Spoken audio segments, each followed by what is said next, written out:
नागपुर विश्वविद्यालय के हिंदी विभाग में उस समय हड़कंप मच गया था जब विभागाध्यक्ष प्रोफेसर मनोज पांडे पर इसी विभाग की दो छात्राओं ने प्रताड़ना का आरोप लगाया था। शुरुआत में ये बात कही गई कि ये जो आरोप है वो लैंगिक शोषण से जुड़े हुए हैं, लेकिन बाद में इन दोनों जो छात्राएं हैं उनका कुलगुरु को लिखा हुआ पत्र सामने आया, जिसमें ये आरोप सिर्फ प्रताड़ना तक ही सीमित पाए गए। लैंगिक शोषण की जो बात थी वो सिरे से खारिज हो गई। इन आरोपों पर खुद अपनी बात रखने के लिए हमारे साथ मौजूद हैं प्रोफेसर मनोज पांडे। सर, ये बताइए कि विभागाध्यक्ष होने के नाते आप पर दो छात्राओं ने बड़े गंभीर आरोप लगाए। जी, मुझे भी देखने में आया। मीडिया से पिछले मुझे लगता है कि 4-5 दिनों में मीडिया के माध्यम से ये चीज़ें चलाई जा रही थी। मैं हालांकि उससे अवगत नहीं था, क्योंकि मेरे पास आधिकारिक रूप से कोई सूचना, कोई जानकारी या किसी भी प्रकार का पत्र प्राप्त नहीं हुआ था। आज ही मुझे पत्र प्राप्त हुआ है, जिसमें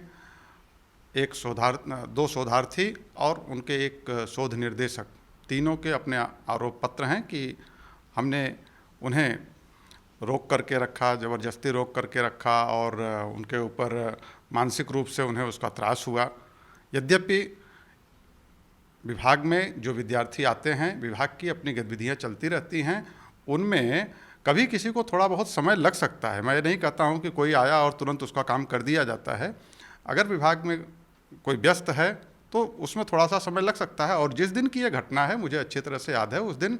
सारे विद्यार्थी, क्योंकि वो अंतिम दिन था, जिस दिन साइन के लिए आए थे वो लोग, उस दिन अंतिम दिन था सिनॉप्सिस जमा करने का, इसलिए सभी विद्यार्थी आए हुए थे। और जब एक साथ सारे विद्यार्थी उपस्थित थे, जाहिर सी बात है कि उसमें समय लगता, तो समय उस कारण थोड़ा सा लगा था।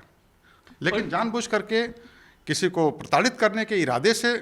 रोक करके रखा गया था, ये कहना सरासर गलत है। और इस पत्र में ये कहा गया है कि आपने एक नहीं दो बार उनको बुलाया, और एक छात्रा जो है शोधार्थी, वो दिव्यांग है, वो बाहर से आई थी, फिर भी उसको आपने रोका, उससे ठीक ढंग से बात नहीं की। इस वजह से उनको प्रताड़ना हुई और उन्होंने जो पत्र लिखा है उसमें उन्होंने कार्रवाई की मांग की है। और ये भी आरोप लगाया है कि सेमिनार के लिए आपने जबरन उनसे 500 रुपये लिए या लेने के लिए कहा। उनके पास में कैश नहीं था, तो आपने कहा कि आप ऑनलाइन जमा करें या एटीएम से निकाल के लाएं। 2 बार 3 बार, जितनी बार भी वो बच्चियाँ आई, किसी भी शोध केंद्र से कोई शोधार्थी जब जुड़ता है तो उस प्रक्रिया के तहत वह आता है। कई बार मिलने के लिए आता है, अपनी बात रखने के लिए भी आता है। कई बार जब वो मीटिंग्स में उसको अधिकृत रूप से बुलाया जाता है अपना पक्ष रखने के लिए, जिसको आरएसी की मीटिंग कहते हैं, या आरएसी के बाद जब शोधार्थी आते हैं अपने सिनॉप्सिस को लेकर के फाइनली उस पर सिग्नेचर करवाने के लिए, तो ये 2-3 दफ़े वे आए। ये आना प्रत्येक शोधार्थी आता है, इसमें कोई नई बात नहीं है। रही बात आपने कही कि यह जो आरोप लगाया गया है कि उन शोधार्थियों को जबरन बुलाया गया है, जबरन बैठाया गया, जबरन न बुलाया गया न जबरन बैठाया गया। हमने कहा कि यह विश्वविद्यालय के शैक्षिक प्रक्रिया का एक हिस्सा है, और हमारे ही विश्वविद्यालय नहीं, हमारे ही विभाग नहीं, किसी भी विभाग और विश्वविद्यालय में यही होता है। विद्यार्थी आते हैं अपने केंद्र पर, केंद्राध्यक्ष से मिलते हैं, जो समस्या होती है अपनी रखते हैं, या जिस भी पर्पस से वे आते हैं, जो भी उनके शोध से संबंधित जानकारी या जो शोध से संबंधित कार्रवाई अपूर्ण रहती है, उसको पूर्ण करने के लिए वो आते हैं, और आना भी चाहिए। रही बात है कि अगर कोई विद्यार्थी आया तो उसे प्रताड़ित किया गया या उसे रिस्पॉन्ड नहीं किया गया तत्काल, और ज़्यादा समय उसको लगा, तो यह कहना, मैंने पूर्व में ही कहा आपसे कि यह कहना सरासर गलत है। विभाग के अपने और भी कार्य हो सकते हैं, इन कार्यों की वजह से थोड़ा डिले हो सकता है कि वह जिस कार्य के लिए आई हों उनका वह कार्य तत्काल उस समय न हो पाया हो, या उस कार्य में कोई त्रुटि पाई गई हो तो उन्हें कहा गया हो कि आप इस त्रुटि को सुधार करके पुनः प्रस्तुत कीजिए। तो यह कहना और इस तरह के निर्देश देना, यह विभाग का अपना एक उस कार्यशैली का हिस्सा है। रही बात है कि सेमिनार के लिए या किसी कार्यक्रम के लिए अगर उन्हें प्रतिभागिता करने के लिए कहा जा रहा है, कहा गया, और मैं ये मानता हूँ, स्वीकार करता हूँ कि कहा गया, यह सिर्फ उन 2 छात्राओं को नहीं कहा गया, विभाग से जुड़ने वाले, जुड़े हुए जितने भी शोधार्थी या प्राध्यापक होते हैं, सभी से यह कहा जाता है, सभी को यह बताया जाता है और सभी के संज्ञान में लाना, यह मैं समझता हूँ कि विभागाध्यक्ष होने के नाते मेरी जिम्मेदारी है कि अगर हिंदी विषय को लेकर के किसी भी प्रकार की कोई शोध संगोष्ठी विभाग के तत्वावधान में आयोजित की जा रही है तो उसकी जानकारी हर एक को दी जाए और हर एक से आग्रह किया जाए, हर एक को यह समझाया जाए, बताया जाए कि आपको इसमें भाग लेना है, क्योंकि यह एकेडमिक एक्टिविटी है और विद्यार्थियों के लिए ही की जाती है। सेमिनार में, संगोष्ठी में, शोध संगोष्ठियों में जब विद्यार्थी नहीं होंगे, शोधार्थी नहीं पहुंचेंगे तो और किसके लिए किया जा रहा है? इस पत्र में उसके लिए मैं ये भी जोड़ूंगा, और उसके लिए एक निर्धारित शुल्क, और वो भी बहुत मिनिमम शुल्क रखा जाता है। हम लोग पूरी कोशिश करते हैं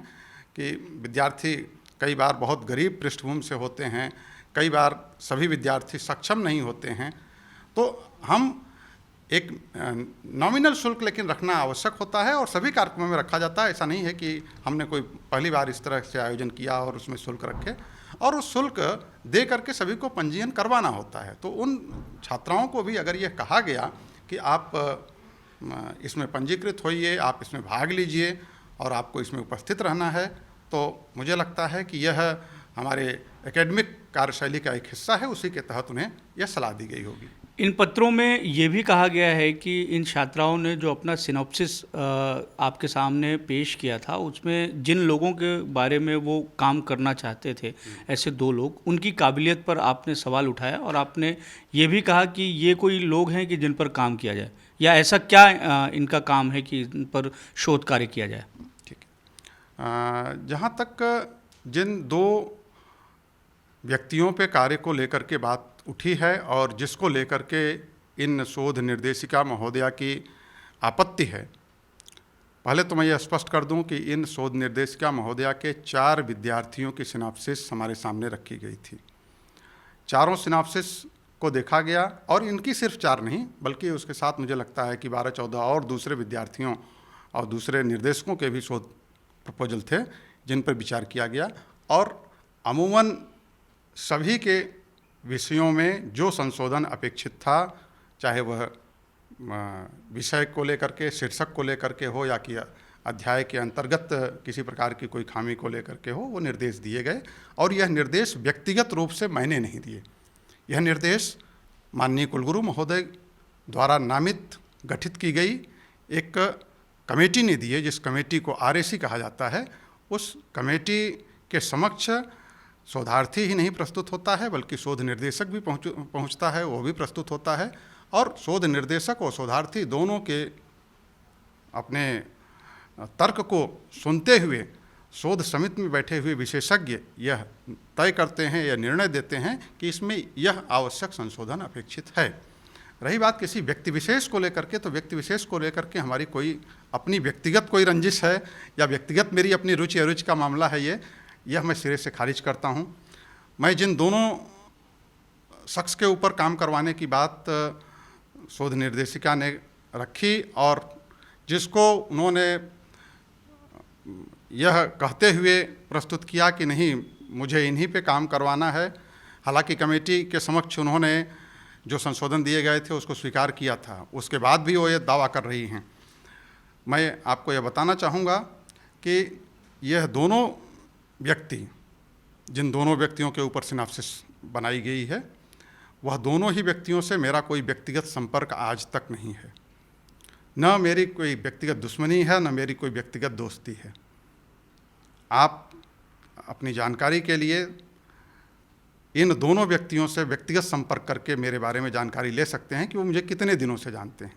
जब मैं किसी व्यक्ति को इस रूप में जानता ही नहीं हूँ तो मेरी उससे एकेडमिक दोस्ती या दुश्मनी का कोई सवाल नहीं पैदा होता है। रही बात यह कि एक प्राध्यापक होने के नाते, इस विषय से जुड़े होने के नाते मेरी भी अपनी कुछ जानकारी है, और कमेटी के समक्ष जो चर्चा चल रही थी उस चर्चा के दरमियान मैंने भी अपनी जानकारी के आधार पर कोई सुझाव अगर दिया है इन दोनों विषयों को लेकर के ही, जैसा आपने सवाल किया, तो इन दोनों विषयों के संदर्भ में भी अगर मैंने कोई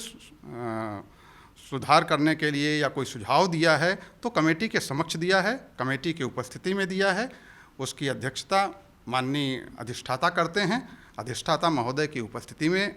यह बात उठी है, यह उन्हें सुझाव दिया गया है। इसलिए यह कहना कि मेरी व्यक्तिगत रुचि अरुचि इन दोनों नामों को लेकर के थी या इन दोनों नामों पर मुझे आपत्ति थी, मुझे लगता है कि यह मेरे ऊपर केवल एक इल्ज़ाम लगाना है। एक आखिरी सवाल है आपसे कि अब इस पूरे प्रकरण में, इस पूरे मामले में कुलगुरु ने पूर्व न्यायाधीश, महिला न्यायाधीश की अध्यक्षता में एक जांच समिति का गठन किया है। इस जांच को आपका किस तरीके से कॉपरेशन रहेगा और क्या आप ये चाहते हैं, क्योंकि कई जगह आपकी प्रतिक्रियाएं भी आई, उनमें ये कहा गया कि आप खुद चाहते हैं कि इस मामले की जांच हो? बिल्कुल। मैं माननीय कुलगुरु महोदय से स्वयं मिला था। जैसे ही ये मीडिया संचार माध्यमों के माध्यम से ये खबरें चलाई गई, मुझे बहुत दुख हुआ और मुझे अफसोस इस बात का है कि